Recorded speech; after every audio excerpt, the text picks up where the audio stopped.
Sahabat Meubago Bandung, edisi hari ini kita sharing tentang bagaimana pimpinan yang toksik?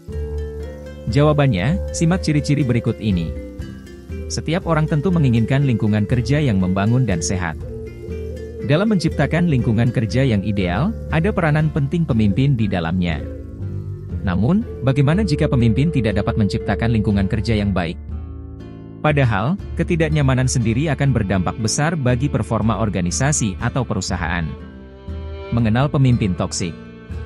Pemimpin yang toksik adalah sosok pemimpin dengan sifat berbahaya yang dapat melukai anggota tim, organisasi, perusahaan, dan bahkan orang lain di sekitarnya. Pemimpin beginian memiliki pengaruh buruk yang sangat besar dan sangat mungkin menciptakan kondisi tim yang penuh konflik dan tidak kondusif. Hal ini dapat terlihat dari kurangnya komunikasi yang jelas antara karyawan, perlambatan kinerja tim, dan hal-hal negatif lainnya. Sangat disayangkan jika sebuah tim berisi anggota-anggota kompeten, harus terhambat kinerjanya karena pemimpin yang tak dapat memposisikan dirinya. Itu sebabnya, pemutusan rantai negatif harus segera dilakukan supaya tercipta lingkungan kerja yang suportif. Lingkungan kerja yang tak sehat tercipta dari pemimpin yang toksik. Oleh karena itu, harus ada kewaspadaan terhadap sifat-sifat negatif itu supaya terhindar dari kehidupan kerja yang melelahkan. Beberapa ciri pimpinan yang toksik, antara lain. 1. Anti kritik. Pemimpin yang toksik kerap kali menolak diberikan kritik baik dari rekan kerjanya maupun anggota tim. Ketidakmampuan pemimpin mengolah masukan berpotensi menimbulkan sifat otoriter dalam bekerja. Misalnya, pada saat rapat bulanan, ada anggota tim ingin menyampaikan kritik terkait strategi penjualan bulan lalu yang dianggap kurang efektif.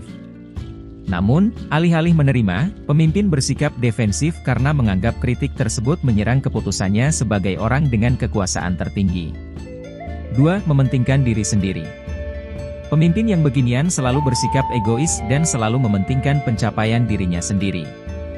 Contohnya, ketika sebuah divisi dalam suatu perusahaan berhasil mencapai target yang ditentukan, pemimpin toksik akan langsung mengklaim kesuksesan tersebut karena usahanya sendiri, bukan karena usaha bersama. 3. Inkonsisten. Pemimpin ini tidak pernah memberikan instruksi yang jelas, sering berbohong, dan mengadu domba karyawan ketika terjadi sebuah kesalahan. Dalam arti lain, perilaku ini juga dapat disebut sebagai gaslighting, yaitu mempermainkan emosi seseorang lewat tuduhan-tuduhan negatif yang melenceng dari kenyataan. Misalnya, saat klien melakukan komplain karena hasil kerja sama tidak sesuai dengan yang dijanjikan karena kurangnya briefing dari pimpinan ke karyawan, pemimpin justru mencari cara untuk lepas dari tanggung jawab dan menyalahkan karyawannya. 4. Perilaku diskriminasi. Diskriminasi di tempat kerja adalah bukti gagalnya lingkungan kerja menjadi ruang inklusif untuk semua kalangan. Lebih disayangkan lagi jika pelaku diskriminasi tersebut adalah pemimpin. Pemimpin yang toksik kerap melakukan diskriminasi kepada karyawan dengan berbagai motif. Misalnya, pemimpin akan selalu menyanjung karyawan yang ternyata kerabatnya sendiri, sekalipun kinerjanya biasa-biasa saja. Sementara itu, karyawan lain dianggap tidak mampu bekerja. Menjadi pemimpin bukan perkara mudah. Itulah mengapa, ia harus mau selalu belajar dan mendengarkan orang lain agar dapat menjadi sosok pemimpin yang ideal serta menghindarkan terciptanya lingkungan kerja toksik. Demikian, semoga tayangan ini bermanfaat dan terima kasih. Jangan lupa like, share, komen, dan subscribe. Karena semuanya gratis.